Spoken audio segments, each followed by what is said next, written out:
personally, like, I feel like I'm in love with that. Like, the way Walcott describes her, she is so exotic and beautiful. Daisy, would you mind holding up those almonds? You mind, I mean, I don't want to put you on stage, but you're used to be on stage. Will you put those where your eyes are?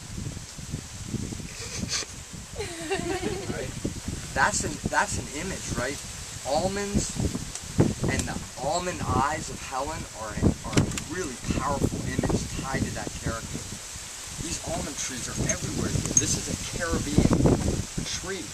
Like when you read about almonds again and again in the epic and you walk by these trees, that brings to life this poem, right? That's why this is so powerful for us. This is not just a poem we're reading in class in the library. Like, it's connecting us to this place and these characters. What are some other images? There's so many images connected to Helen. What's another image connected to Helen? Anybody? What's another image besides the almonds that's connected to Helen? A luscious kind of body. Yeah, but what's the animal that defines that? A panther. Dude, I mean, work with me right now, right? Like,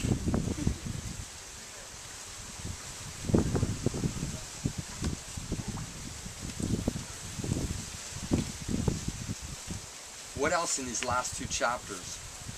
There's a color that starts to be just beginning. I don't know if you picked up on it yet. If you haven't, sir. Do they keep referring to the work like the color white everywhere? White is tied to the seven seas and the ocean for sure. I like the white brown. Golden a lot. Yeah. Fine, if you find it there. I'm trying to still focus on Helen, and we don't. If you're not there yet, you'll see it. But look out for a color that keeps coming back to her.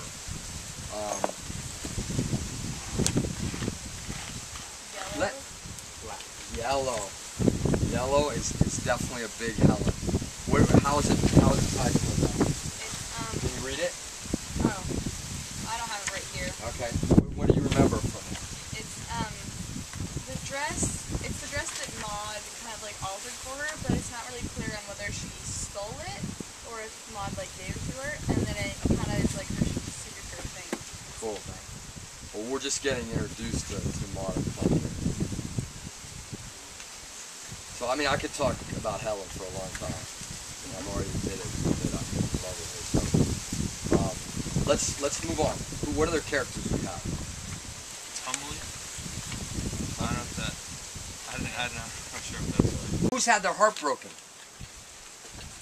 Am I the only one that's? Come on, Jack, you've had your heart broken. At least there you go.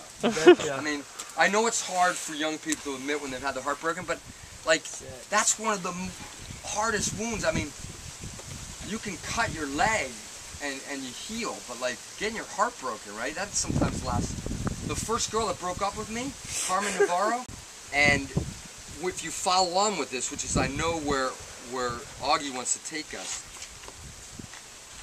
he has to be wounded. Affliction is one theme of this work. This fiction, since every eye is a fiction, finally, right? He doesn't want to put himself on a pedestal as being reality, right?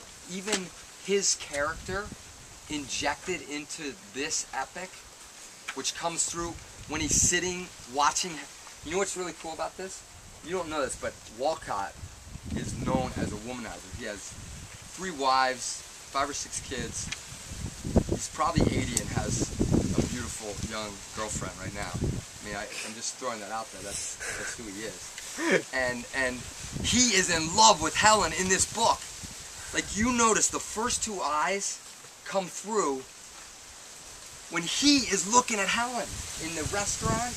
He's watching her, right? Really passionate about this epic. I've thought a lot about it. It's connected to my life, to my world, and it enlightens me. Like when I walk under an almond tree. You know, when I listen to a conch horn blow, I think of of Omeros. Right? So I'm a little bit of a nerd.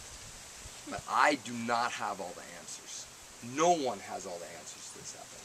And actually, the more back to this big theme, it comes through big with it comes through everywhere. It comes through in the scene where Jack talked about this Greek woman saying, "Oh, Omeros is the Greek word for Homer." And what does Walcott say? Will you read the passage again? I said Omeros, and always the conscious invocation. There was both mother and seed in our activity platform. Also a great woman, and the white serve as it crashes and spreads its circular color on the lake shore. Omeros was the crunch of dry leaves, and the washes that echo from the cable when the tide is in. So one of the things I want to celebrate is the Caribbean voice. I'm going to try to encourage Joseph to come to class and read, Dorico, our Caribbean colleagues, and this guy obviously can get involved too from Abaco, right? There's dialects here in the Caribbean that seem different, but they have a common rhythm.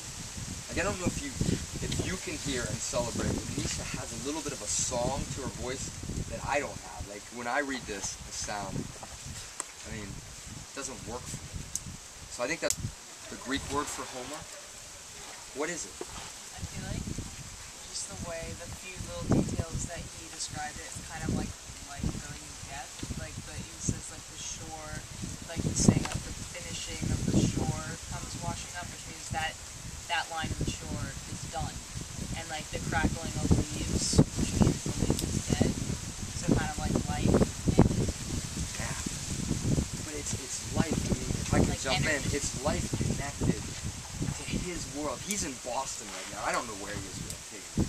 She's saying I want to go back to Greece to my island. He's like, I'm already back there. When you say Omeros, I think about ocean and conch horn and crackling almond leaves, and I think about life, and I love Daisy. Like, I didn't think about that, but Daisy is bringing up this idea that the ocean and the ebb and flow that Nisha brought up, or someone did, like, it's the cycle of life, and the O's bones crackling dead, you know, like all that stuff. I mean, it's powerful, right? That's all those things that it means to him. And here's the deal with Walcott that you guys aren't going to get. Walcott wrote. Get my eyes on. Where are my eyes? There they are. Okay. I who am poisoned with the blood of both, where shall I turn? Divided to the bane. I who have cursed the drunken officer of British rule, now choose between this Africa and the English tongue that I love. How can I face such slaughter and be cool? How can I turn from Africa and live? Tradition that came from Greece, but he is Caribbean, right? He is from a place with almond trees and surf and fishermen and beautiful exotic waitresses. And so in this text, when you guys look at, like, why does he keep jumping back and forth? Like, I feel like I'm in a Trojan War and now I'm on the beach with Helen. Like, what's going on? Well, that's where he's been as an intellectual in his whole life. He is both rooted in St. Lucia and he is tied intellectually to an amazing tradition of classical living. This guy is huge, right? We're not messing around here. This text, besides at Noble and Greenough for seniors, taught by the famous Alden Mock and his father, I've never heard it be taught on the high school level. It is extremely challenging. It is one. Some people say it is that. I'm going to show you an image of St. Lucia. Anybody know where St. Lucia is on this map of the Caribbean? in Spanish. Have you guys looked at a map yet? Yeah. Cool. Okay. An image of St. Lucia, there's two mountains, right? And throughout history, St. Lucia, because of its beauty, has been described as the Helen of the West. So it's, you know, you look up a tourist guide to St. Lucia, and St. Lucia is called the Helen of the West. And I don't care who you are, you can only really scratch the surface of this. Even the guy who wrote the Epic of the Dispossessed, like I'm sure every time he reads it, he finds a new link, a new subtlety, you know. Cool. We keep getting pulled back to Helen though, isn't it wild? Yeah. Like we keep talking about these characters that keep getting pulled out. What's another really important character? Eleuthera. Homer. It's about celebrating the culture, the powerful culture on St. Lucia, even though Helen is a waitress and not a queen, Menelaus, right?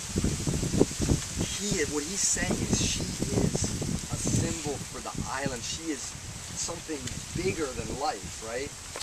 And she has in her own history an epic, right? So, like, I mean, I'm throwing that out there because I think that's so powerful. Like what Walcott's doing is he's actually using the epic tradition to enhance something that, from a tourist perspective, is just common, right? There's no this who lived on St. Lucia. Airwax, right? Airwax.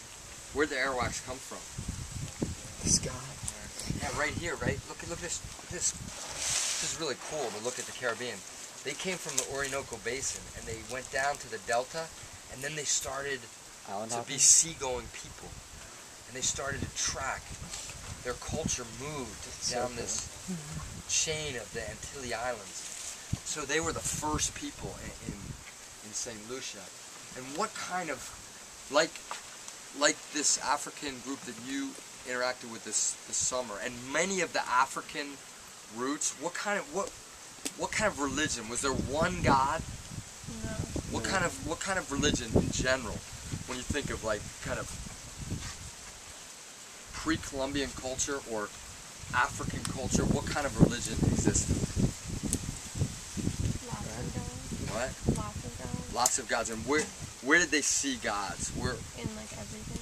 Like in objects and In nature and in the sky. Yeah. Nature and sky. And you know, like, for me, who's someone who always tries to bridge connections to religion so that people don't feel offended or excluded, like, if God made all this stuff, if you believe that, which I think a lot of people do, then we should be celebrating and worshiping. Like, we should celebrate trees and reefs and flowers and all the beauty that's around us. And so, you know, that's where the epic starts with a connection to the Arawak culture that's almost disappeared, because we can almost assume that Walcott is not just talking about the physical wound on Philiptet's leg, right? Yeah. Yeah. I mean, that's a powerful statement. You all see what it's like without roots in this world. He's talking to the yams right now. I don't think there's any other characters here. And he's angry. He's hacking at these yams. Now, For me, my roots are like, you know, my parents, my grandparents, so on and so forth. So maybe something leads back to what he's doing. oh, pow!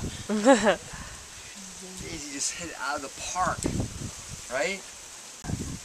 Like, did his relatives island hop or decide to go on a vacation to the Caribbean? No. No. What happened? Slaves. They were hacked out of their world, ripped out of their culture. Their roots were severed. They were rooted